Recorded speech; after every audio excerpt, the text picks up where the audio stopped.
12 minutes past 8. So, a crisis, insoluble problem, major crisis. Both stepmothers want their names on the wedding invitation. Catherine adores her stepmother, who more or less brought her up. She wants it and the stepmother's not anticipating, which is understandable since the mother is dead, not appearing next to Catherine's father. Whereas my stepmother, whom I detest, well, it's out of the question that her name should appear on the invitation, but my father won't have his name on it if hers isn't unless Catherine's stepmother is taken off, which is completely unacceptable. I suggested that none of the parents' names should be in it. After all, we're not adolescents. We can announce our wedding and invite people ourselves.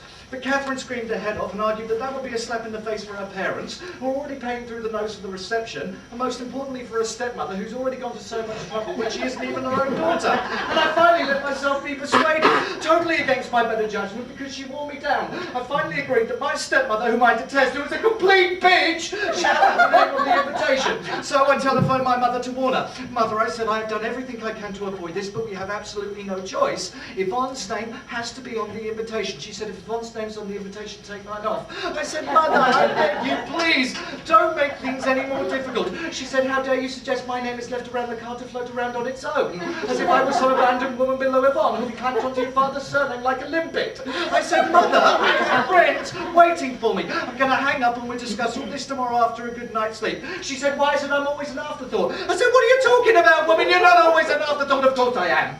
And when you say don't make things even more difficult, what you mean is that everything's already been decided. Everything's been organised without me. Everything's been cooked up behind my back. Good old Haggett, she'll agree to say anything at all this, she said, to put the old tin lid on it, in aid of the event of the importance I'm having some trouble grasping. I said, Mother, I have friends waiting for me. That's right, there's always something better to do. Anyone's more important than I am. Goodbye, and she hung up. Now, Catherine, who's standing next to me, who hadn't heard her side of the conversation, said, what did she say? I said, nothing, Cathy. She just doesn't want a name on the invitation with Yvonne. I'm not talking about that. What did she say about the wedding? Nothing. You're lying. I'm not Cathy. She did not want a name on the invitation with Yvonne. When you call her back and you tell her that when your son's getting married, you rise above your vanity.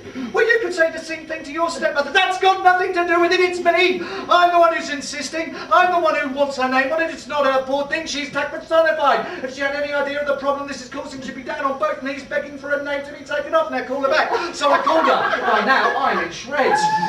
Catherine's listening on the extension, Yvan, my mother says.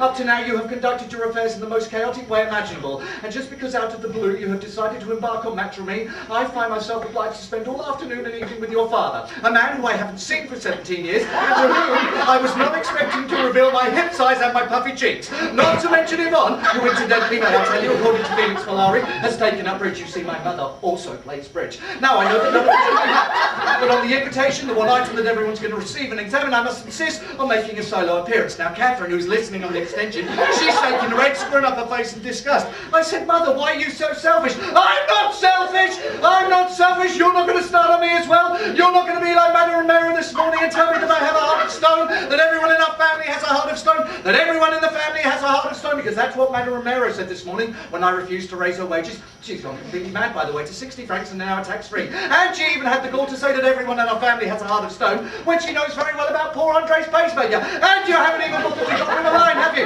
Oh yes, that's right, Yvan, very funny. Everything's a joke to you. See, it's not me who's the selfish one, Yvan, it's you. You've got a lot to learn about life, my son. So go on, my boy, go and see your precious friends!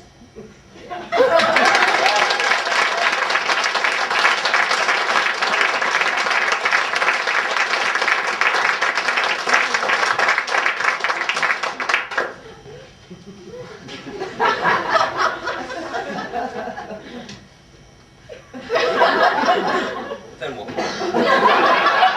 Well, then nothing! Nothing's been arranged! Mini drama with Catherine cut short because I was late. Why do you let yourself be buggered around by all these women? Why do I let myself be buggered around? I don't know, they're all completely insane.